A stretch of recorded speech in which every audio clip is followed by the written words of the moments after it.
Por decisão da Executiva Nacional, o Partido dos Trabalhadores vai manter o plano de registrar a candidatura de Lula ao Planalto, mesmo com a prisão do ex-presidente. Como já foi condenado em segunda instância, o Tribunal Superior Eleitoral deve julgá-lo inelegível por se enquadrar na lei da ficha limpa.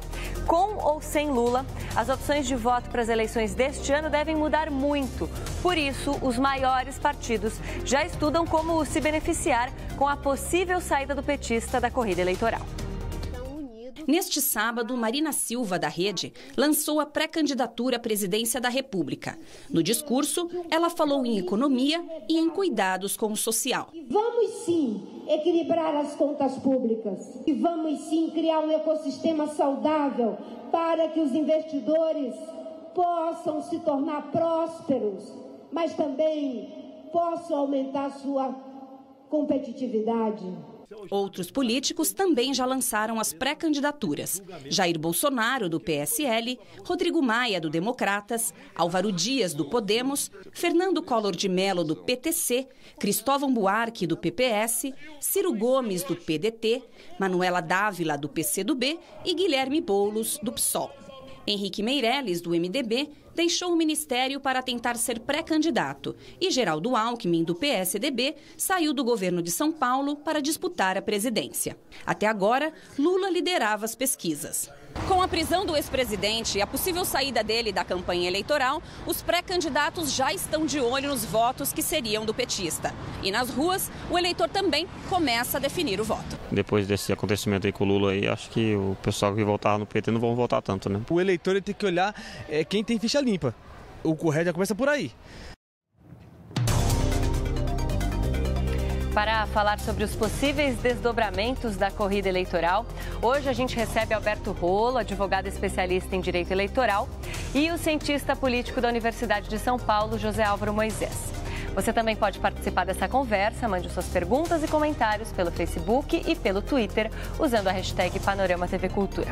Uma boa tarde, muito obrigada pela presença dos dois. Doutor, eu queria começar explicando para o nosso telespectador, para quem está assistindo agora ao Panorama, toda a questão jurídica que envolve a possível candidatura do ex-presidente Lula. Mesmo preso, ele pode se registrar. Esse processo pelo qual ele foi condenado já em segunda instância, ele tem a ver com esse impedimento que o TSE pode impor à candidatura dele. Explica para a gente essa questão jurídica relacionada à candidatura do ex-presidente Lula. Boa tarde, Adriana. Eu agradeço o convite. Vamos tentar explicar de uma forma objetiva para o telespectador entender, porque parece uma incoerência. Eu acho que o leigo tem todo o direito de cobrar coerência. Então, a gente tem que separar. O processo criminal foi aquele que começou com o juiz Sérgio Moro, depois foi julgado no TRF4 e ainda não terminou. Talvez recurso especial para o STJ, talvez recurso extraordinário para o STF, é um problema da defesa dele, mas isso tem relação direta com a condenação e com o cumprimento de pena e com a prisão. Agora, a questão eleitoral é bastante diferente. A questão eleitoral começa a partir do pedido de registro. Então, o que diz a lei? Ele pode pedir o registro, o Lula e qualquer outro, e a reportagem falou de outros candidatos, até o dia 15 de agosto. Nós estamos no comecinho de abril. Então, até o dia 15 de agosto, o Lula vai pedir registro no TSE. E por que TSE? Porque é só o TSE que julga registro de presidente da República.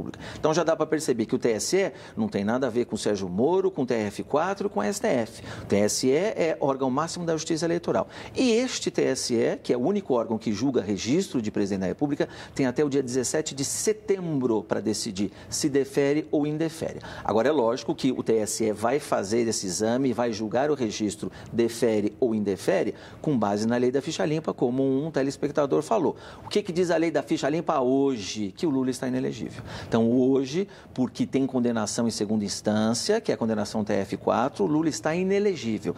Existem possibilidades, a gente pode falar daqui a pouco sobre essas possibilidades, de suspender essa inelegibilidade, mas hoje ele está inelegível, mantida essa situação, o TSE vai indeferir o pedido de registro do Lula, mas isso só lá na frente, Adriana. De qualquer forma, ele continua sendo o pré-candidato, o PT diz que é a única opção do partido para se candidatar à presidência da República. Inclusive, vai ter uma reunião hoje à tarde em que o partido vai reafirmar a candidatura do ex-presidente Lula à presidência desse ano.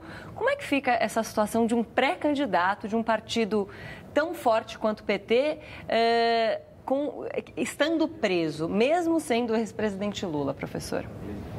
Olha, eu acho que há dois aspectos a serem considerados. O primeiro é o seguinte: é natural que o PT vai fazer esse tipo de discurso, de retórica, por algum tempo, enquanto houver a possibilidade de recursos e houver alguma esperança de que possa cair a sua eventual condenação, né? Então, desse ponto de vista, eu não creio que vai mudar muito. Agora, em algum momento, eu acho que as fichas vão cair para os dirigentes do PT se o Lula realmente se mantiver como inelegível. Por quê? Porque um partido político, ele não quer apenas eleger o presidente da República. Ele quer formar uma bancada no Congresso Nacional, ele quer eleger governadores, quer eleger deputados estaduais, e para isso é necessário ter uma candidatura viável, que seja não apenas, digamos assim, simbolicamente demonstrando o esforço, a luta, o que o partido representa historicamente, mas viável do ponto de vista eleitoral. Então, desse ponto de vista, eu acho que essas duas lógicas, a lógica de manter o Lula, inclusive numa visão dele vitimizado, não é? Como vítima de uma perseguição política, e desse ponto de vista alimentando o mito em torno do ex-presidente Luiz Inácio Lula da Silva. Agora, a outra lógica é a lógica pragmática, que tem uma dimensão eleitoral, que para partidos que querem influir na democracia brasileira é muito importante. Então, ficar fora digamos assim, dessa possibilidade de organizar a disputa e de se credenciar, se qualificar para a disputa,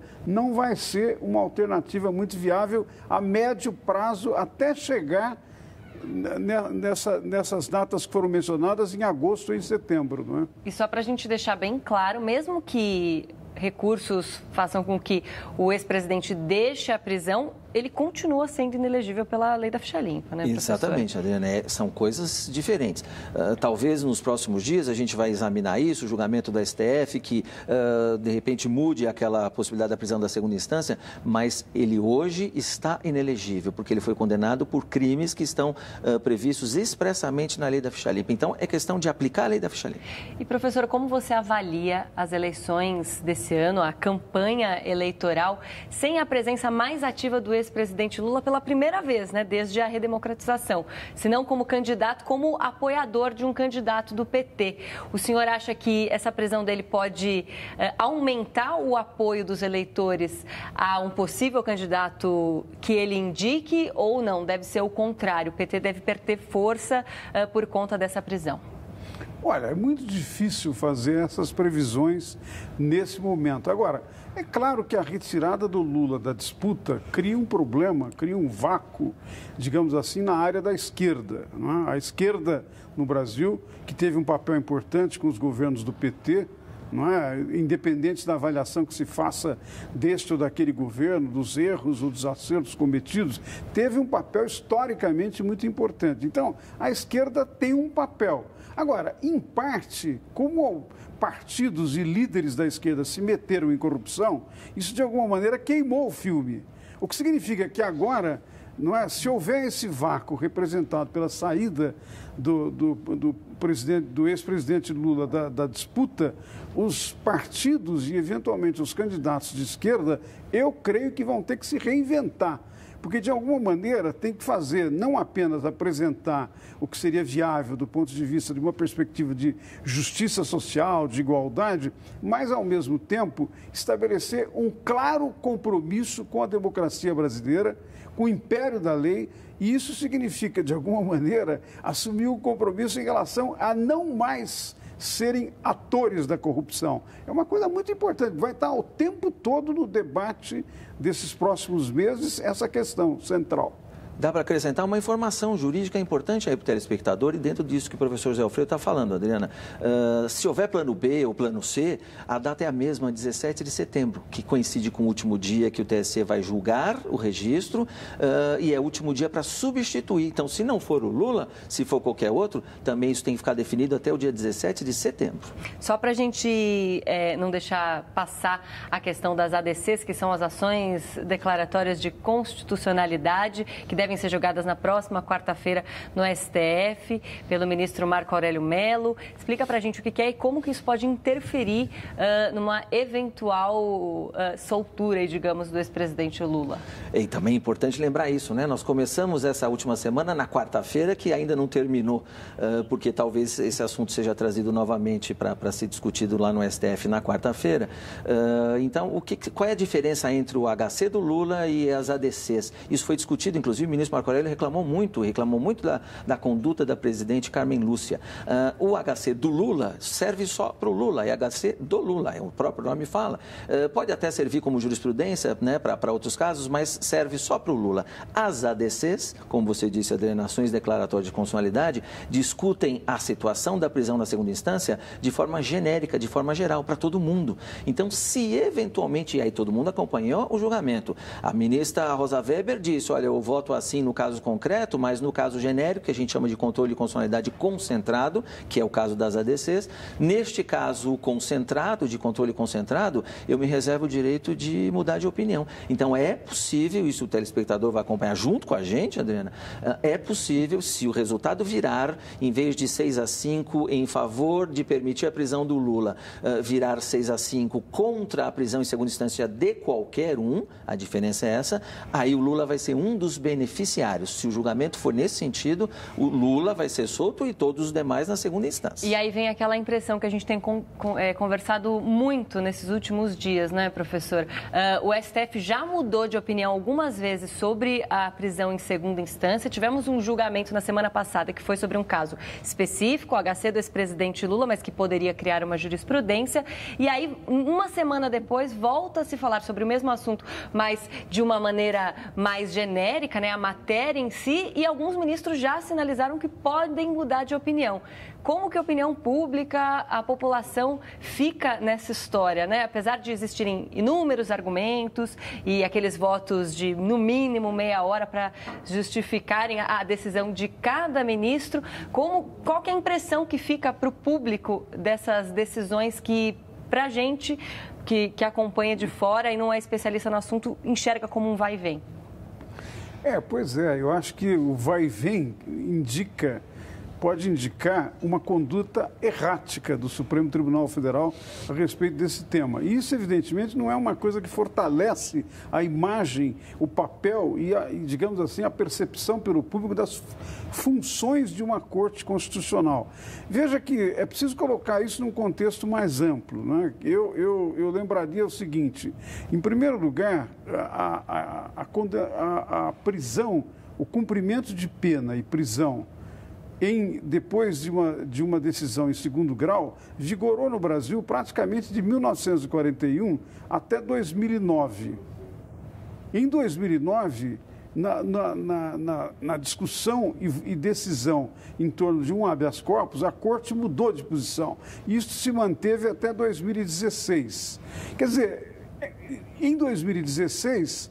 no quadro dos avanços que foram ocorrendo com a Operação Lava Jato, e, num certo sentido, com um desejo da sociedade de dar um basta à impunidade, dar um basta a um conjunto de recursos que muitas vezes levam à prescrição de alguém que foi condenado ou de alguém que está em processo.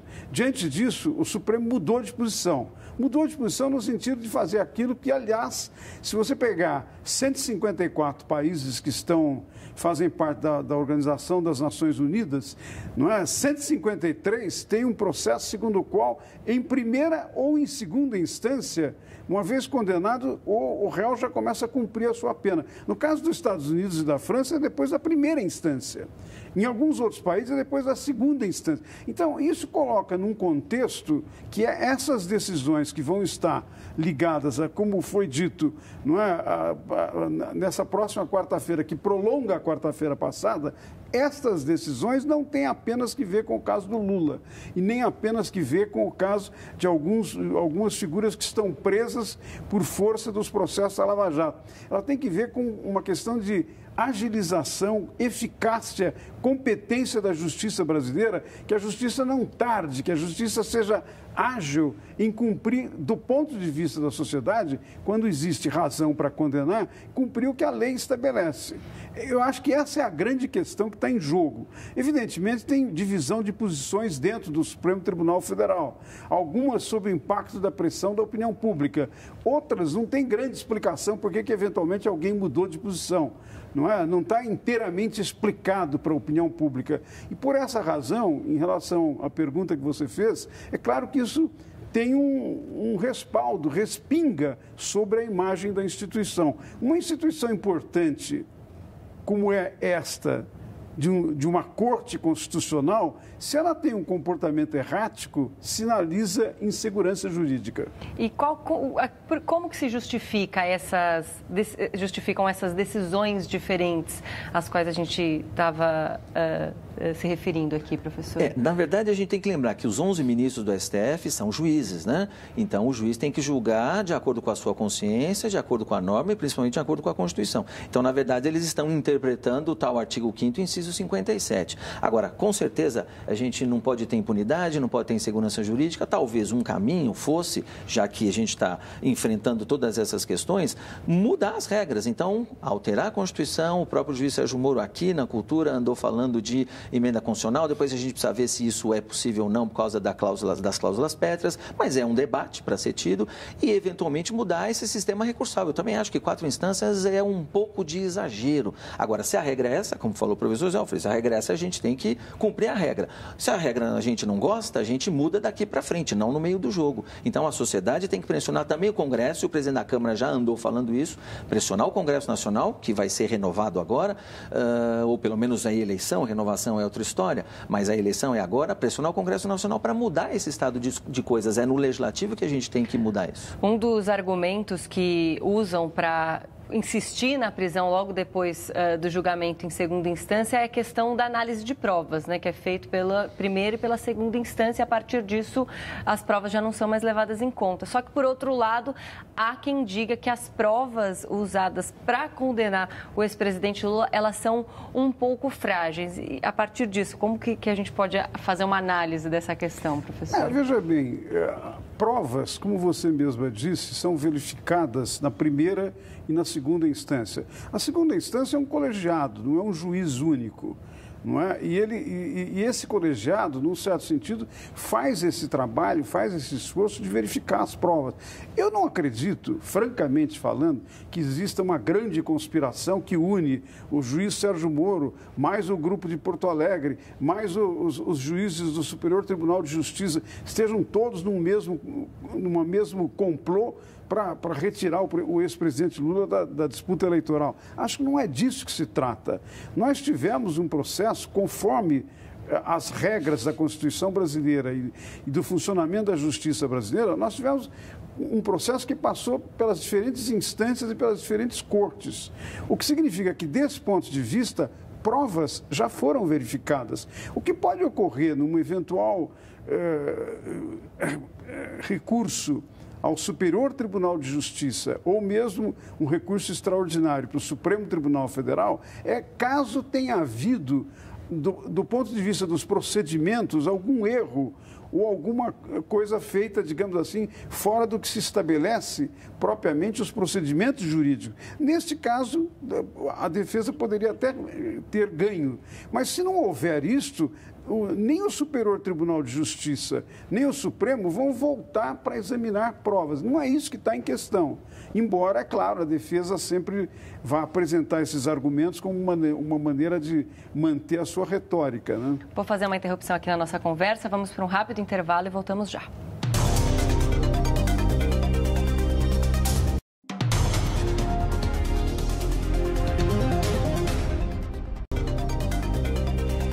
Já estamos de volta com o Panorama. Hoje falamos sobre os possíveis desdobramentos da saída de Lula da corrida eleitoral.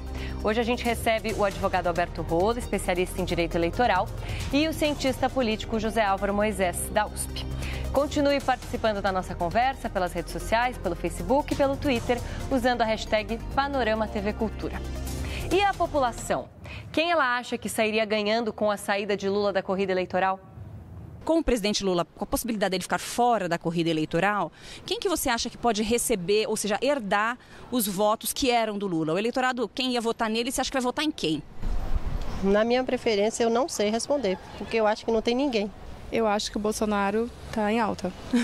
Se ele não sair candidato, ele vai indicar.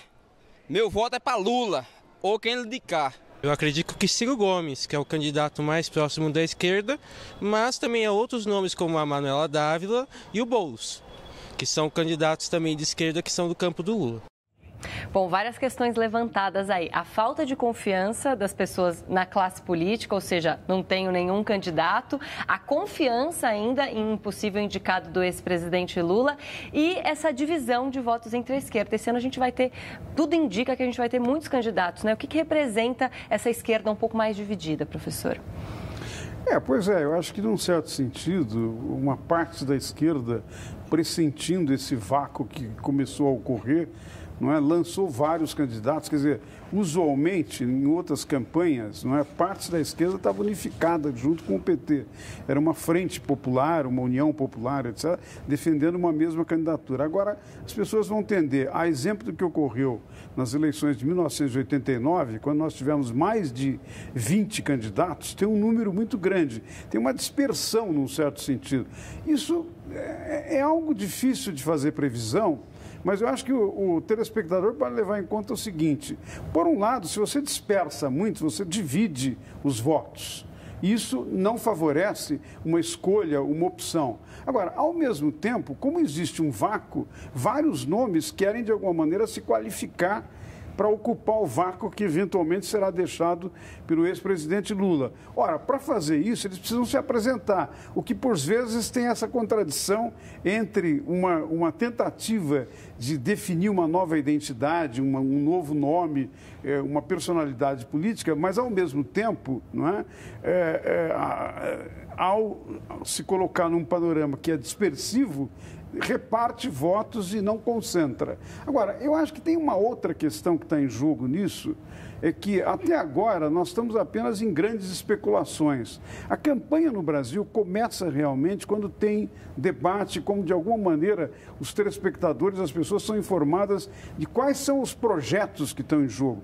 Acho que nós não entramos nisso, vai demorar um pouco ainda para entrar nisso, mas é a partir daí que, num certo sentido, vai ficar mais claro. Afinal, o que é que os candidatos de esquerda defendem que é diferenciado em relação a, por exemplo, o deputado Bolsonaro, né? Que é um candidato que, obviamente, está situado no campo da esquerda, da direita, muitas vezes até apoiando essa ideia de uma possibilidade de uma volta da intervenção militar. Então, essas coisas que ainda não estão suficientemente claras, eu acho que são elas que vão, no processo, definir a escolha dos eleitores. Alguns têm falado no espólio do ex-presidente Lula, não é, professor? Dani, eu vi esses dias recentemente essa expressão, espólio do espólio político, né, do presidente Lula, ou do candidato Lula, e o pior é que essa expressão não está errada sob o ponto de vista jurídico, porque se a gente somar os 12 anos e um mês de pena, e aí o fundamento é outro na Constituição, que significa suspensão de direitos políticos, com mais 8 anos de inelegibilidade, aí o fundamento é a lei da ficha limpa, são 20 anos que ele ficaria fora do processo político. Então, para quem tem 72 anos mais 20 anos, ainda que ele esteja vivo, né, vamos torcer, ninguém deseja a morte de ninguém, mas com 92 anos já fica difícil participar da vida política. Então, realmente, a gente está falando em espólio e realmente essas esquerdas têm que se reorganizar, mas isso aí é um assunto, né, da ciência política, objeto da ciência política. Mas eu queria aproveitar para deixar uma mensagem, então, aqui para o nosso telespectador, para o nosso, que vai ser eleitor agora em outubro de 2018, eleições importantíssimas depois de uma presidente que sofreu impeachment, que foi substituída por um vice que já sofreu inúmeras denúncias e pode se candidatar de novo. Qual que é a consciência que o eleitor tem que ter para esse ano? Olha, eu acho importante deixar essa mensagem. Se o eleitor, se o telespectador acha que as coisas estão ruins, tem que mudar. E E o momento para mudar é esse, é a arma do voto, pacificamente, ordeiramente, é a arma do voto. Se eu acho que a reforma disso ou daquilo precisa ser feita ou está mal feita, vamos votar em deputados bons, em senadores bons, são poder legislativo. Se eu acho que aqui no meu estado ou lá do estado telespectador as coisas não funcionam do seu ponto de vista do executivo, vamos votar em bons governadores. E a mesma coisa serve para o presidente da República. Nós, eleitores, temos a arma do voto e essa arma vai ser usada agora em outubro. Então, votar consciente. Prestar bastante atenção nesses projetos que devem ser apresentados pelos candidatos, como o senhor já mencionou, não é, professor? Pois é, eu concordo muito com o doutor Alberto. Acho que a grande questão para o eleitor vai ser ele se informar, tomar consciência e perceber em que direção ele pode mudar. Em primeiro lugar, é perceber que ele tem, como foi dito, a arma para fazer essa mudança. Ele tem os instrumentos necessários para isso. É o eleitor que define quem é que nós autorizamos a governar em nosso nome. E é o eleitor que define quem nós autorizamos a governar em nosso nome, com quais políticas públicas nós queremos que ele desempenhe o seu papel. Para isso é preciso informação. A mídia, a televisão, a TV Cultura, principalmente, está jogando um papel muito importante nessa direção. Mas o eleitor tem uma tarefa a cumprir. Ele vai ter que olhar os candidatos a deputado, os candidatos a governador e mesmo a presidente, quem não está envolvido em corrupção. Quem pode ou não pode ficar fora, digamos assim, de uma lista de ficha suja ou de ficha limpa. E com base nisso, tomar a sua decisão para escolher. Porque é preciso ter clareza, neste momento extremamente delicado, depois dessas crises que nós tivemos, o próximo Congresso, o próximo presidente, vão ter um papel muito importante para reorganizar a vida do país.